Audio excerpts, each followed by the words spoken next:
As being an outdoorsy kind of guy. Oh, yeah. Really?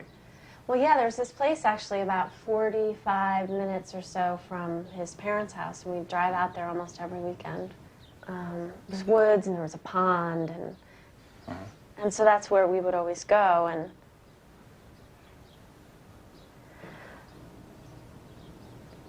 it was an important place for him, so we... Really? Why? He spent some time there when he was younger, and I don't know actually if I should talk about it because it was a really big, kind of a big deal. No. He gave us. I mean, he gave us your name and he said we could talk to you. Yeah, I'm I feel sure like that I'm if it maybe comes one out- of the only people he told, though. Anything we shoot here, Knight's going to see. And if he doesn't like it and thinks it shouldn't be included, we'll cut it out.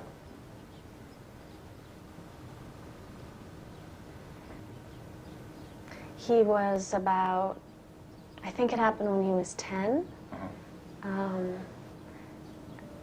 I don't remember exactly, but he fell through the ice of the pond and almost drowned, and then was rescued. I didn't know anything about Yeah. this. He felt that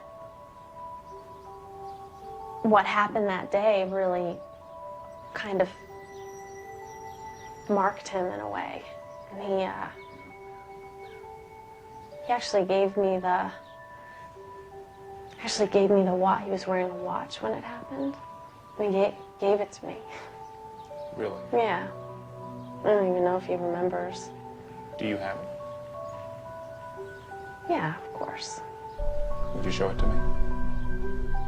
It's just a, like, regular watch. Hmm.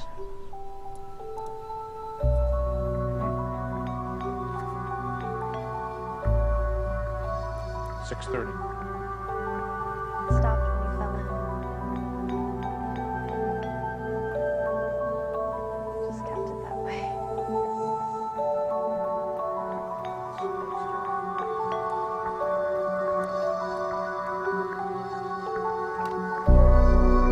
What I said before, you're definitely going to check it out with him before you... Oh, absolutely, absolutely. Right? Because We'll ask him. it's really...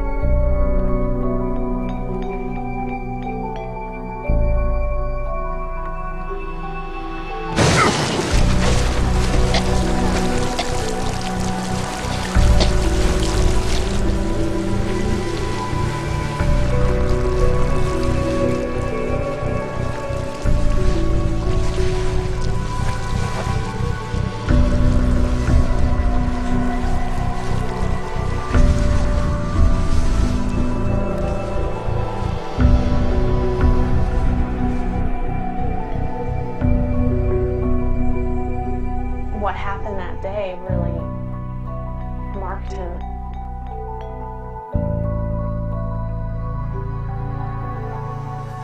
Drownings can be particularly interesting if you combine it with hypothermia, with ice-cold water, because the physiological conditions that set in slow down the metabolism.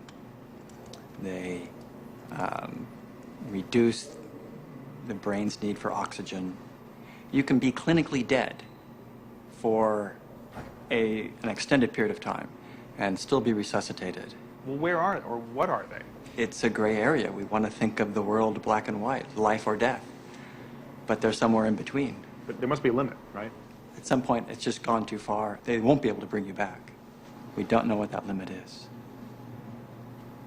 Ask you. Do you know anything about actually getting medical records?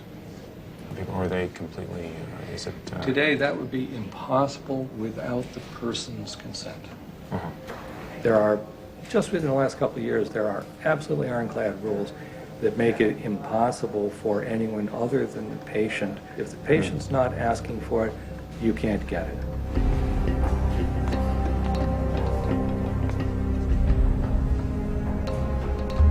Hi, Cecilia. It's Nathaniel.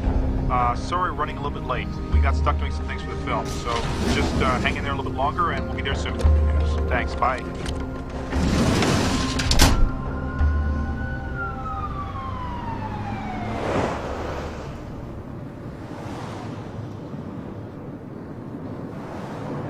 far out it is.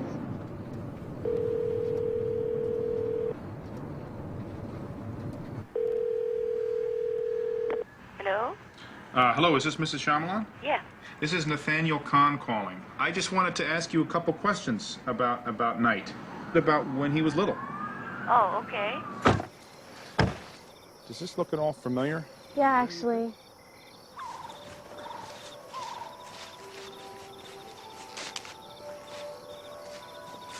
Yeah, see, there's this pathway over here. Well, if you guys are ready, let's.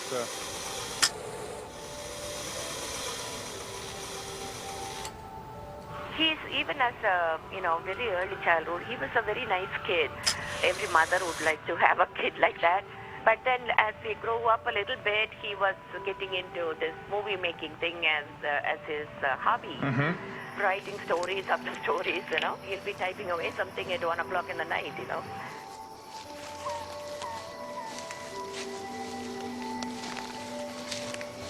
Bob, you okay? Well, with The Sixth Sense, his movies got darker.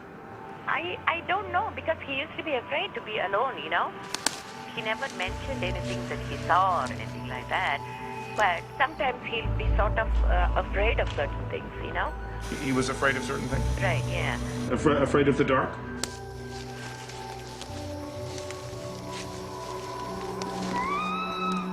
Oh, I just heard a weird noise.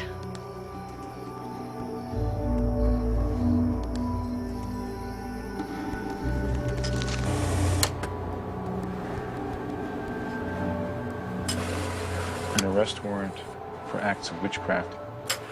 Before he wrote Sixth Sense, we used to read all his scripts. He used to give it to us.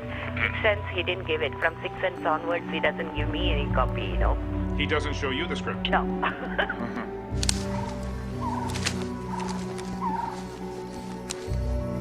It's right over here. Oh.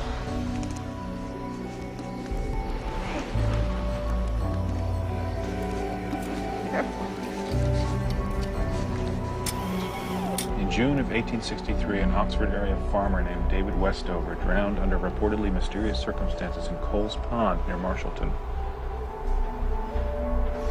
It was only one in a long series of drownings and other unexplained occurrences at that Chester County location.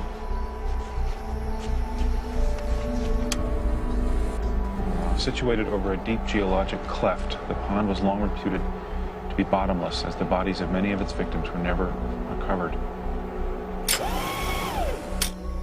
This is where it happened.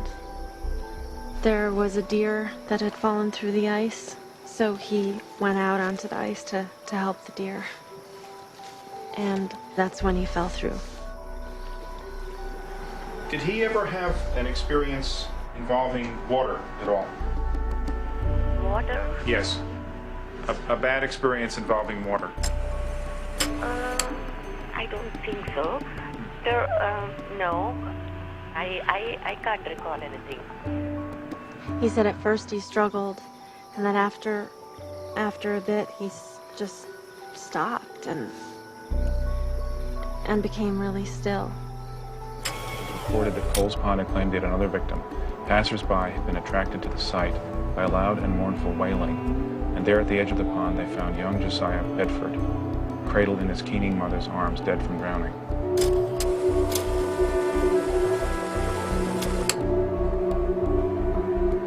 Tragic drowning at Cole's Pond, a mother grieves over her lost son amidst rumors of witchcraft. And that's when he had this experience. He said he saw things, and he said he saw people. People that he had known who had died, and also people who he didn't know. Just people.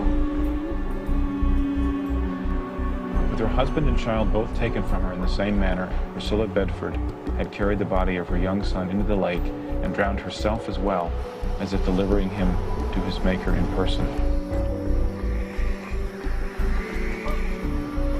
You know that watch you showed us?